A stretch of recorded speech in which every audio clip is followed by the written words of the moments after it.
And now, presidential politics. Ross Perot has been running around California all weekend trying to mobilize support for his new political party. His message boils down to 3 words: sign the petition. Here's ABC's Jim Wooten.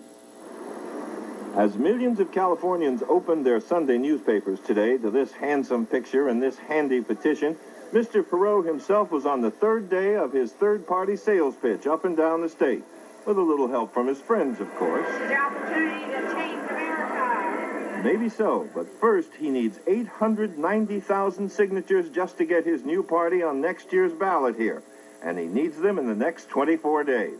No problem, he says. All we've got to do is just pour our hearts and energy and time into it here in '96 and play to win. And from San Diego to Santa Clara, those eager to help signed up themselves and signed on as volunteers for an enormously difficult task: 35,000 signatures a day. But if Perot's got the money, they've got the time, they said, to make a little history here, although history's never been all that kind to third-party voters. History can change, so we can make our own history. With Perot as the candidate, well, the bloom may be off that rose. I like him. I mean, I don't want him as a president, I don't think. Would you like for him to be the nominee of this new party? I'm not sure about that. There was some talk of General Powell and some signs for Pat Buchanan, and these young Republicans showed up to say that Perot's just a stooge for the Democrats.